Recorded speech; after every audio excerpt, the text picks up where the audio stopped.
Hello. Mic testing 1, 2, 3. Welcome you all lovely people to the Wizard Trading Show.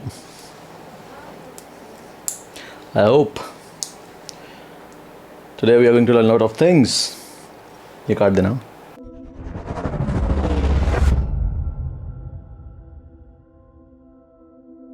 Hello everyone, बहुत important एक topic discuss करना है आपके साथ में एंड कुछ प्रूफ भी दिखाएंगे, प्रूफ के साथ बात करेंगे. और बाय द वे, अगर आपको अभी जो थंबनेल देखने को मिला है कि how I beat Warren Buffett या जो भी ऐसा करके है, वो एक्चुअली में नहीं है, सिर्फ वो भी उसके लिए रखा हुआ है ताकि लोग समझें और क्लिक करें उस पर कि ये इंसान ऐसे कैसे हो सकता है. He is living legend and I also follow lot of things from him. I also learn lot of things from him. तो उनको कोई बीट नहीं कर सकता इन्वेस्टिंग के मामले में. बट कुछ चीज़ें जो मेरे एक्सपीरियंस के बेसिस पे मैं आपको शेयर करना चाहता हूँ as a trading point of view से. वो इन्वेस्टर है, मैं ट्रेडर हूँ, आई ऑल्सो डू इन्वेस्टिंग. ठीक है, तो कुछ अभी क्या हुआ था रिसेंटली, आपने एक न्यूज़ सुनी होगी जहाँ पे पेटीएम नाम का एक स्टॉक था. बाय द वे, ये कोई स्टॉक रिकमेंडेशन नहीं है, तो वैसे मत लेना. मैं अपना जर्नी शेयर कर रहा हूँ आपके साथ में कि क्या हुआ और मैंने इस चीज़ से क्या इंपॉर्टेंट सीखा, और वो चीज़ आप भी समझ सकते हो. आपको कुछ ना कुछ लर्निंग ही उससे मिलेगा. तो अभी रिसेंटली आपने सुना होगा मे बी कुछ महीनों पहले कि एक स्टॉक बहुत तेज़ी से गिर रहा था. पेटीएम नाम था उस स्टॉक का, और वो स्टॉक में वॉरेन बफेट ने पहले अपनी पोजीशन बनाई हुई थी, लेकिन उसके बाद में उन्होंने वही पोजीशन अपनी 600 करोड़ के लॉस में बुक करी. And by God's grace and technical analysis की हेल्प से, क्योंकि फंडामेंटल तो कुछ थे ही नहीं, सब कुछ नेगेटिव था. जो एंट्री मेरी बनी वो सब टेक्निकल एनालिसिस के बेसिस पे बनी. टेक्निकल एनालिसिस के बेसिस पे मेरे कुछ पर्सनल थ्योरीज हैं, उसके बेसिस पे मैंने वो स्टॉक को पकड़ा और लगभग 25% रिटर्न निकाल के, लगभग ऑलमोस्ट 25% या 17 या 20% के आसपास रिटर्न था, वो निकाल के मैंने वो स्टॉक को सेल कर दिया. और एक स्टॉक छोड़ दिया था मैंने, ये कभी आगे प्रूफ दिखाने के लिए कि नहीं, हाँ देखो ऐसा करके होता है एंड ऐसे करके ये चीज़ें काम करती हैं. बिकॉज इन्वेस्टमेंट सेल कर दिया, ठीक है, वो क्वांटिटी तो हम देख सकते हैं जाके हिस्ट्री में, और इसके अलावा this is like one thing जिससे पता चल रहा है कि हाँ ये इंसान ने ये टाइम पे एंट्री करी थी, ये टाइम पे करा था, अभी भी वो पड़ा हुआ है स्टॉक. मैं स्क्रीनशॉट भी लगा दे रहा हूँ. हालांकि अब मुझे थोड़ा रिग्रेट हो रहा है मैंने क्यों बेच दिया, क्योंकि अब वही एक स्टॉक जो मैंने बेच दिया था 20% के प्रॉफिट पे, लगभग 63% का प्रॉफिट है, और मैं ठीक ठाक क्वांटिटी से गया था उसमें, और सब नेगेटिव था, सब लोग बोल रहे थे. इनफैक्ट मैंने मेरे कुछ लोगों को जो मतलब मेरे पर्सनल क्लोज वंस हैं उनको भी बताया था स्टॉक के बारे में, तो दे सेड कि नहीं यार, डूबने वाली कंपनी डूब जाएगी, बेकार है सब कुछ, ऐसा करके. बट उसके बाद मैंने कुछ मेरी रिसर्च भी करी.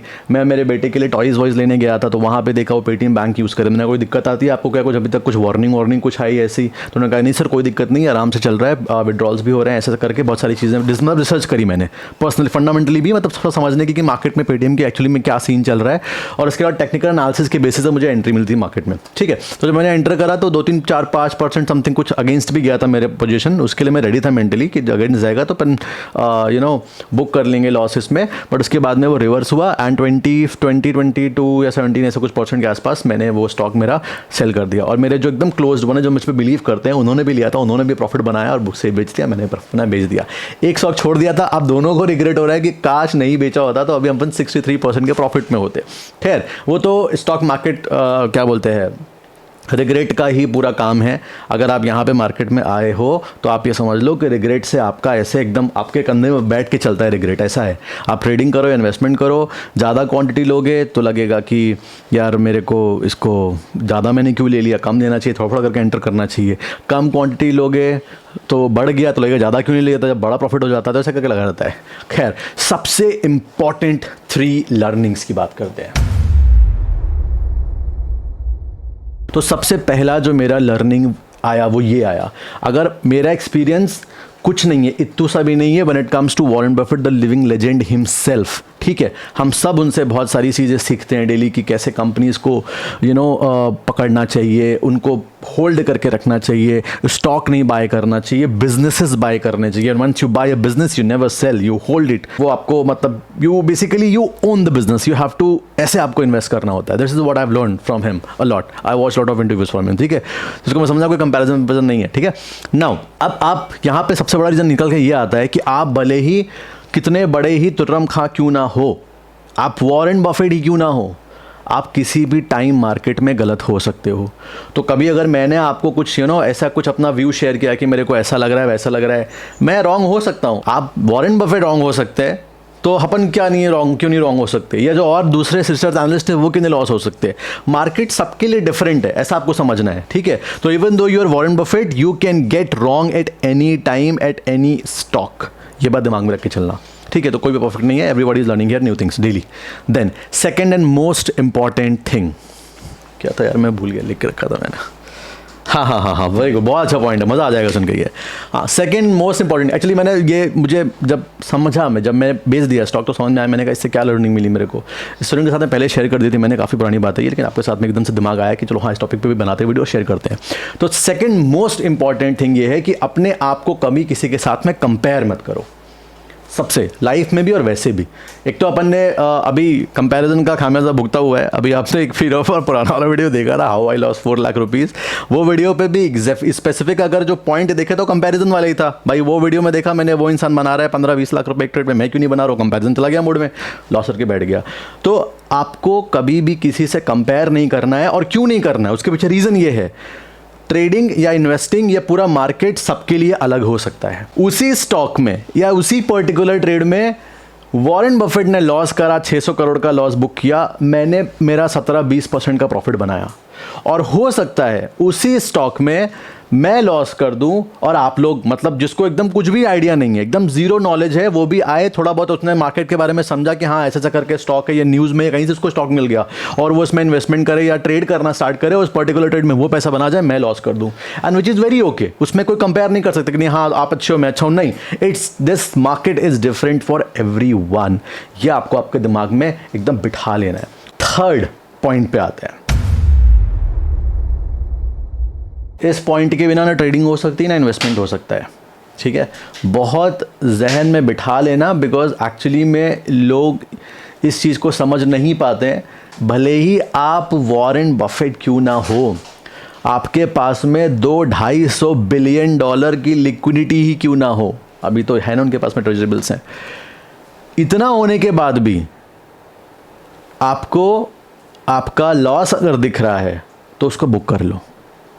भले ही आपके पास में $250 बिलियन पड़ा हुआ है, आपके लिए कोई 600 करोड़ कोई बड़ी बात नहीं है। मतलब 600 करोड़ आई थिंक कितना होगा, हार्डली आई थिंक कुछ मिलियंस ऑफ डॉलर्स होगा, मतलब मेरे लिए तो बहुत बड़ी बात है, उनके लिए कुछ नहीं है, it's just Penney of it. But still उन्होंने लॉस बुक किया, ये नहीं किया कि चलो लॉस हो रहा है 600 करोड़ का काम करो 600 करोड़ और डाल दो, ये नहीं बोला उन्होंने अपनी कंपनी को, उन्होंने लॉस हो रहा है चलो ठीक है कट करो निकलते हैं नेक्स्ट इन्वेस्टमेंट देखेंगे। That's what he thought. अब वापस से अब एक और चीज़ यहाँ पे लर्निंग वाली है, लॉस बुक किया, उसके बाद वो वापस नीचे स्टॉक गया, बेच के फिर वापस ऊपर आ गया।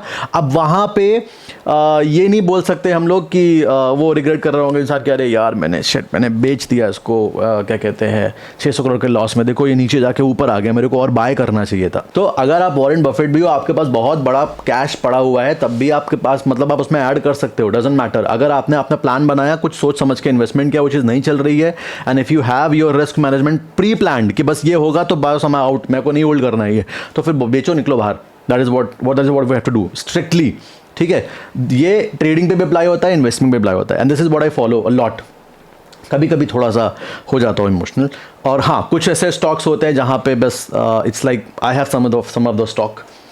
बाय द वे एक और थोड़ा सा वो क्या बोलते हैं चैलेंज टाइप करते हैं। झुनझुनवाला सर के पास में टाइटन था, सुनील सर के पास में CDSL है, मेरे पास में कुछ मेरे पर्सनल स्टॉक्स हैं, आपके पास में क्या है कमेंट में बताना, ठीक है। ओके चलो अभी ये थोड़ा आगे बढ़ते हैं। तो again it can be different for everything. तो ये third and most important point था। सो या ये था होल वीडियो। कैसा लगा मुझे बताना, आपने इससे सीखा कि नहीं सीखा। मैंने तो बहुत कुछ सीखा अपने इस ब्लंडर से। दूसरा एक और चीज़, when something is working for you, उससे जल्दी बाहर भी नहीं निकलना होता है पैनिक करके। हालांकि उस टाइम थोड़ा ये था कि मे बी चलेगा नहीं चलेगा, तो आई थॉट कि रिटर्न मिल रहा है, अब इससे बाहर निकल जाते हैं, थोड़ा और सेफ जगह डाल देते हैं पैसा। तो रिटर्न बना, रिटर्न उठा के पूरा दूसरी जगह डाल दिया, सेफ जगह पे, ठीक है। हालांकि वो सेफ जगह जहाँ डाला था वहाँ पे अभी माइनस कुछ 4% के आसपास चल रहा है, तो वो एक अलग सेकेंडरी टॉपिक है। एंड दिस हैज़ गॉन 60% के आसपास, ठीक है। अगर ये वीडियो आपको अच्छा लगा है तो मुझे कमेंट करना, और लाइक का रिस्पॉन्स अगर अच्छा आएगा तो इसके बाद एक और ये था मैंने, जिसमें कि एवरीबडी वॉज नेगेटिव, न्यूज़ भी नेगेटिव था, और उस पर मैंने क्या साइकोलॉजी अप्लाई करके उसको उससे रिटर्न निकाला। इट वॉज स्विंग ट्रेड, दोनों मेरे काइंड ऑफ स्विंग ट्रेड जैसे थे। एंड अभी भी एक स्टॉक मैंने प्रॉफिट तो बुक कर लिया उन दोनों से, लेकिन अभी भी एक स्टॉक मैंने होल्ड करके रखा हुआ है। तो अगर आपको देखना है वो सेकंड वाला, उसमें बहुत कुछ लर्निंग है, मतलब वो प्योरली ट्रेडिंग के बेसिस पे था। हालांकि ये भी ट्रेडिंग के बेसिस पे ही था, बट इसमें थोड़े बहुत फंडामेंटल्स थे कि इतनी पुरानी कंपनी है, यू नो, और इतना जल्दी कुछ नहीं होना चाहिए, और काफ़ी रेनाउंड कंपनी है, थोड़ा भी हार्ड टाइम चल रहे हैं, इस वजह से पैनिक सेलिंग हो रहा है, मार्केट कैप और यूज़र बेस को देखते हुए बहुत अंडर वैल्यूड लग रही थी। तो ये कुछ फंडामेंटल रीज़न थे। बाकी जो एंटर करने के लिए स्पेसिफिक रीज़न था वो कुछ मेरे कॉन्फ्लुएंसेस थे, मैंने यूज़ करे थे। तो that is what I wanted to share. I hope अच्छा लगा होगा। All the best.